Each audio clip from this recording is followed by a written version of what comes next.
이제 박성천 대표님께서 인사. 네, 그 베네치안 플러스터에 대해서 이제 그 교육 내용을 말씀을 주실 텐데요. 네, 간단한 자기소개와 함께 내용을 진행하시면 됩니다. 안녕하세요. 반갑습니다. 네, 박성철입니다.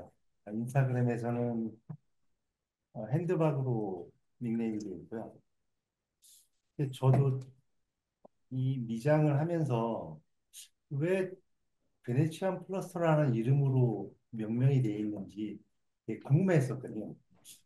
그래서 이렇게 찾아보니까 로마 시대 때부터 이 미장이 시작이 됐는데 그때 건축이 석조 건축이더라고요. 이 석조 건축인데 이 베니스라는 지역의 이 지대가 이 모래나 약한 그 섬에 이루어진 상태인데 거기다가 이 나무 말뚝을 박아서 집을 지었는데 그 당시 석조국수의 그 무거운 건축이 견디지 못하니까 자꾸 깔아앉으니까 그 다음부터 이제 발생된 게 다른 공법을 만들어야겠다 해서 나온 게 이제 이런 이제 조족조 가벼운 기와 부은 벽돌을 이용해서 집을 짓고 거기다 이제 미장을 해서 대리석과 같은 느낌의 질감을 만들기 위해서 발달된 게 바로 이제 베네치안 플라스터라는 명칭으로 이제 발전하게 된 것 같더라고요. 그래서 저도 이걸 알려준 사람이 아무도 없더라고요. 그래서 찾아보니까 이제 그런 내용이 나와서 그 당시 그 사람들이 고민했던 그런 마감 기법들이 있습니다. 그래서 그런 것들이 점점 발전돼서 지금까지 아마 넘어오지 않았나. 석조 건물에서 이제 그 다음에 조족조 건물로 넘어오면서 발달된 게 바로 그 이제 그 석회, 콘크리트를 이용한 조족조 방식의 그런 이제 건축법이 이제 발달되게 되는데 원형 경기제에 보면 저쪽은 이제 석조 건물하고 보면 조족조 건물이 같이 있는데 저런 조족조 건물에서 마감에 필요한 것들이 미장된데 이 석회가 기경성이거든요. 이게 공기를 만나서 붙이는 그런 미장제인데 그게 물하고 만나서 바뀌는 수용성으로 바뀌는 단계가 있는데 그 당시에 썼던 이제 뭐 화산재라든가 그런 것들이 이제 호전란 반응에 의해서 굳어지는데 네. 그거를 발견되면서 이제 옛날에 처음에 만들었던 그런 이제 시멘트 계열들이 나오게 됩니다. 그래서 네. 그런 시멘트를 이용해서 조족을 하게 되고 그 조족조 건물에 마감을 하게 되는 미장들이 발달된 게 가볍게 쓸 수 있는 그런 뭐 구운 벽돌, 네. 뭐 기와 이런 것들을 섞어서 이제 막 조적을 해서 이제 만든 건축입니다. 그래서 그럼 사실은 이제 좀 궁금한 게 이렇게 로마 플러스타라고 안 하고 왜 베네치안 플러스타라고 부르는지가 사실 궁금했거든요.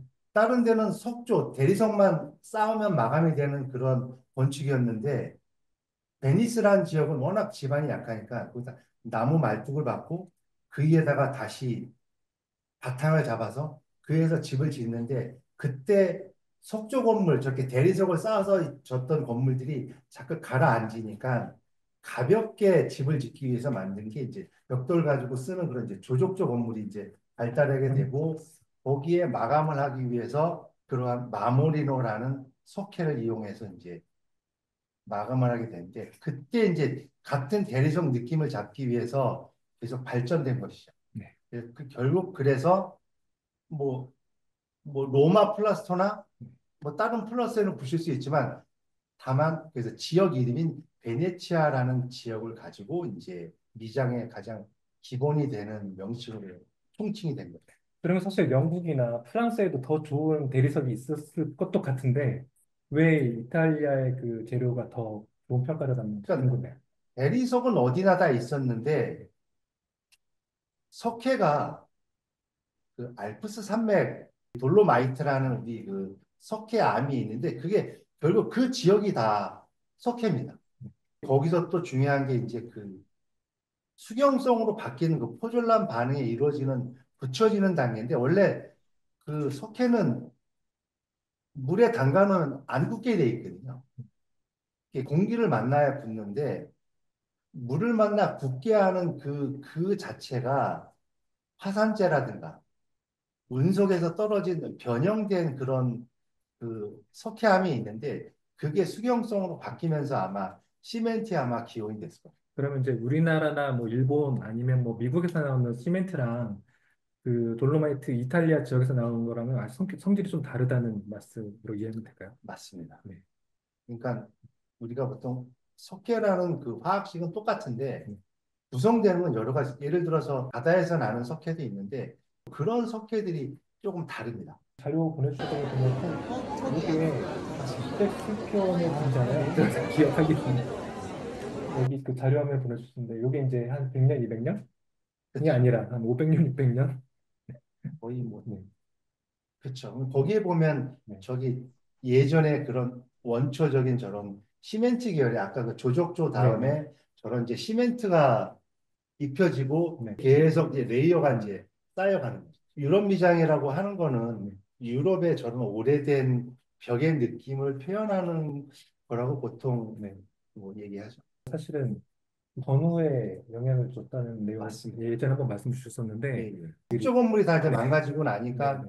그 다음에 비슷하게 만들어야 되는데 네. 만들 수 있는 기법들이 없는 거죠. 그러니까 네. 우리나라나 벽지를 바르는 그러한 상태의 마감이지만 네. 유럽을 가면 거의 다 뭐 페인트나 미장 마감이니까 네. 이런 회사들이 한 그 전쟁 이후에 생긴 회사들이 아니잖아요. 맞습니다. 네.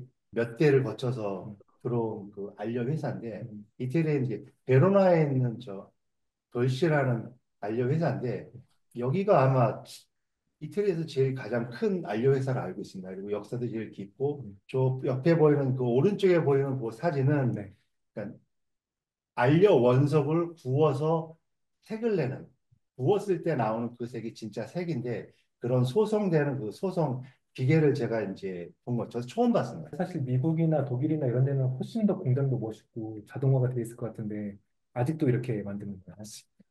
저 자체가 음. 가장 기본적인 거고 음. 그 다음에 이제 넘어가면 네. 이제 약간 이제 가는 네. 저도 깜짝 놀랐습니다. 이것도 되게 우리나라 현대식으로 네. 갈 줄 알았는데 네.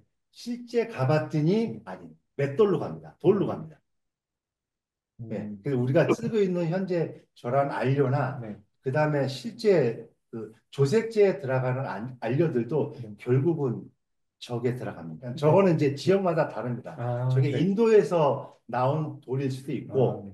하지만 이제 이태리 애들이 저런 이제 가장 기본적인 재료를 가지고 있는 그 기술이 굉장히 좋습니다. 그래서 네. 결국 저게 다시 이제 상품 포장이 돼서 네. 결국 영국이나 프랑스에서는 이제 제품화하는 것이고 네. 어디까지 쓰냐면 이제 뭐 유화, 네. 아, 유화 사진도 보내주셨어요. 예, 저런 이제 그림이라든가 네. 저 옆에 사진은 이거 네. 고구려, 예, 그러니까 우리나라에서 네. 석회를 가장 처음 석회 미장을 네. 가장 처음 썼던 게 아마 저걸 겁니다. 아마. 음. 그래서 저게 이제 종교에 따라 들어왔는데 음. 유럽에서 인도로 들어와서 인도에서 다시 뭐 우리나라에서 일본에서 저번에 제가 일본 그 교토 미장 장인을 만나 보니까 미장은 네. 한국에서 배웠다고 얘기를 합니다. 아, 일본에서요. 맞습니다. 일본에 그런 학교가 있어요. 학교도 있습니다. 네. 고등학교도 네. 있고 네. 저 그럼 궁금한 게 걔네들도 결국 이런 고구려 백제에서 이렇게 받아들인 거잖아요. 받아들입니다. 그럼 이제 진짜 무식한 소리인데 이거 보시면 이제 이렇게 색이 변해 있잖아요. 이런 게 이제 1000년 동안 이제 지나면서 이게 변한 게 요 정도인 거잖아요. 맞습니다. 근데 왜 요즘 이렇게 한 거 보면 안 그런 데도 이렇게 많죠? 아, 네. 그리고